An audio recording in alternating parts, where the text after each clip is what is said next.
So our question is, four charges equal to q are placed at the four corners of a square and a charge small q is at its center. If the system is in equilibrium, the value of q is.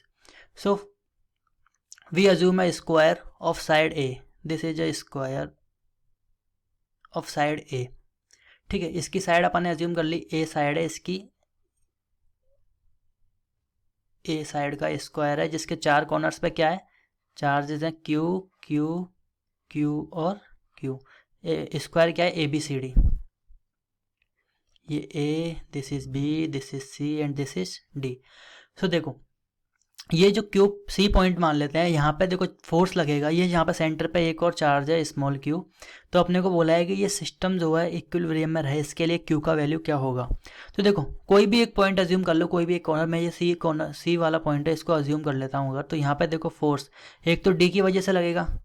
ठीक है, ये D की वजह से ये force लग रहा है इधर, मान लो ये F1 फोर्स लग रहा है. ठीक है, और ये बी की वजह से इधर लगेगा फोर्स, ये कौन सा लगेगा, F2 फोर्स लग रहा है.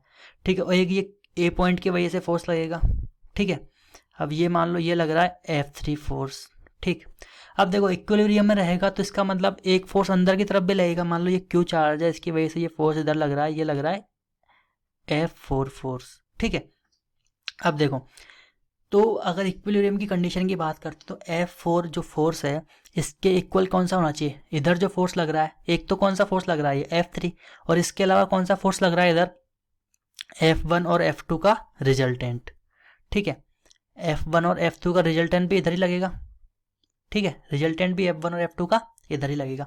तो देखो इक्विलिब्रियम के लिए अपन कंडीशन क्या लगा सकते हैं, इक्विलिब्रियम के लिए अपन कंडीशन लगा देंगे, क्या कंडीशन लगा देंगे कि F4 जो आएगा वो किसके इक्वल आएगा, वो आएगा resultant of F1 plus F2 plus F3 force. ठीक है, ये लगा सकते हैं अपन. अब देखो अपने को F1 F2 F3 अपन पहले फाइंड आउट करते हैं. ठीक है, तो देखो F1 जो फोर्स होगा, F1 फोर्स होगा जो, वो क्या होगा, देखो F1 किसकी वजह से लग रहा है, इन दो चार्जेस की वजह से, कैपिटल Q और कैपिटल Q, बीच का डिस्टेंस कितना है इनका A. तो F1 का वैल्यू कितना आएगा, KQ square upon A square. ठीक है, सिमिलरली अगर अपन बात करें C और B के बीच जो फोर्स लग रहा है कौन सा, F2 फोर्स, इसका वैल्यू क्या होगा, KQ square upon A square. तो ये किसके इक्वल आएगा, F2 वेक्टर के भी यही इक्वल आएगा. ठीक है, तो देखो F1 और F2 क्या है, सेम है, तो इनका रिजल्टेंट जो आएगा, resultant of F1 vector plus F2 vector कितना आ जाएगा, इनका रिजल्टेंट आ जाएगा root of F1 square plus F2 square plus 2F1 F2 cos theta. अब देखो F1 ऊपर F2 इधर, एंगल कितना है इनके बीच का, 90 डिग्री. कॉस 90 का वैल्यू कितना होता है, 0. ठीक है, कॉस 90 का वैल्यू कितना होता है, 0. तो ये टर्म हो गया 0. तो F1 square F2 square, F1 और F2 क्या है, इक्वल है. मान लो ये मैंने F के इक्वल मान लिया क्योंकि दोनों सेम है. तो कितना आ जाएगा, F square plus F square मतलब 2F स्क्वायर. तो इसका जो रिजल्टेंट आएगा F1 प्लस F2 का, ये कितना आ गया, √2 टाइम्स ऑफ F. ठीक है, इसमें कोई दिक्कत नहीं है. अब देखो अपन और आगे बढ़ते हैं, तो अब F3 का वैल्यू निकालते हैं. F3 किसके बीच का फोर्स लग रहा है, A और C के बीच का फोर्स. अब देखो A और C का बीच का अगर अपन फोर्स निकालते हैं तो ये फोर्स क्या आएगा, ये फोर्स आएगा अपना KQQ. अब इनके बीच का डिस्टेंस भी निकालना पड़ेगा अपने को. तो देखो जो डिस्टेंस निकालेंगे इनके बीच का, तो वो कैसे निकालेंगे, ये मान लो ये क्या आ जाएगा, एक अगर मैं इसको ट्राइंगल बनाता हूँ तो एक राइट एंगल ट्राइंगल बनेगा. तो राइट एंगल ट्राइंगल से अगर मैं पाइथागोरस थ्योरम अप्लाई कर देता हूँ यहाँ, क्या पाइथागोरस थ्योरम, तो AC स्क्वायर क्या आ जाएगा अपना, AD square plus DC square मतलब A square plus A square. तो अपना जो AC का वैल्यू आएगा वो कितना आ जाएगा, √2 टाइम्स ऑफ A. तो देखो इस चार्ज और इस चार्ज के बीच का डिस्टेंस कितना हो जाएगा, √2 टाइम्स ऑफ A. साथ के साथ ये डिस्टेंस में निकालना है क्योंकि F4 जो फोर्स आएगा वो इन दोनों के बीच का है. तो इन दोनों का डिस्टेंस क्या आएगा, मान लो ये सेंटर O है, तो OC का डिस्टेंस क्या हो जाएगा, A/√2. ठीक है, ये अपन हाथों हाथ निकाल के चले.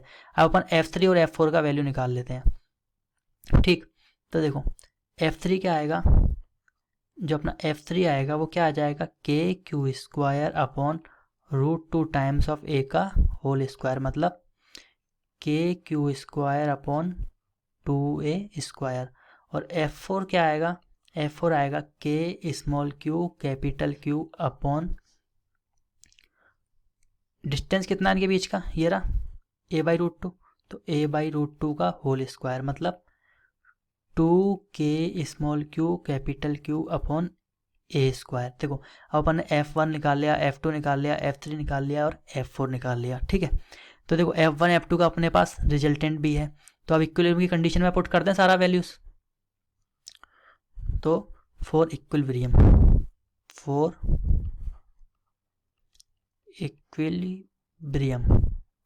इक्विलिब्रियम के लिए क्या हो जाएगा, इक्विलिब्रियम के लिए तो F4 इक्वल टू, कंडीशन मैंने बताई थी, F4 इक्वल टू क्या आएगा, resultant of F1 plus F2 plus F3, तो मतलब twice of k small Q capital Q upon A square equal to resultant, ठीक है, resultant of F1 plus F2 कितना आया, √2 टाइम्स ऑफ F, ठीक है, और F का वैल्यू कितना है, के क्यू स्क्वायर अपॉन ए स्क्वायर, ठीक है, तो √2 टाइम्स ऑफ F, तो √2 टाइम्स ऑफ F, और F का वैल्यू कितना आया, के क्यू स्क्वायर अपॉन ए स्क्वायर प्लस F3, और F3 का वैल्यू कितना आया था अपने पास, F3 का वैल्यू आया था अपने पास के Q square upon 2a square, ये रहा F3 का वैल्यू, तो वो भी अपन रख देते हैं यहाँ, के Q square upon 2a square.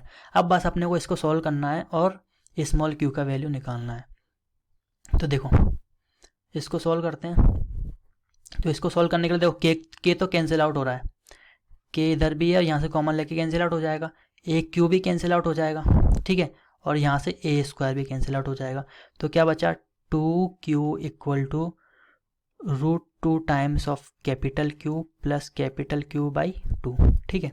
तो देखो 2q इक्वल टू क्या हो जाएगा, अगर मैं यहाँ से कॉमन ले लेता हूँ, क्या कॉमन ले लेता हूँ, q कॉमन ले लेता हूँ, 2q, ठीक है, अगर मैं यहाँ से ये q/2 कॉमन ले लिया, मान लो मैंने पूरा फैक्टर q/2 कॉमन ले लिया, यहाँ से क्या बचेगा 1 बचेगा, और यहाँ से देखो q कॉमन आ गया और 2 भी कॉमन आ गया, तो q/2 कॉमन आएगा तो यहाँ क्या बचेगा, ऊपर 2√2 हो जाएगा, ये कितना हो जाएगा 2√2, q equal to q/4 1 plus 2√2, ठीक है, ये आ गया। अब अपन आंसर मैच कर लेते हैं एक बार अपना,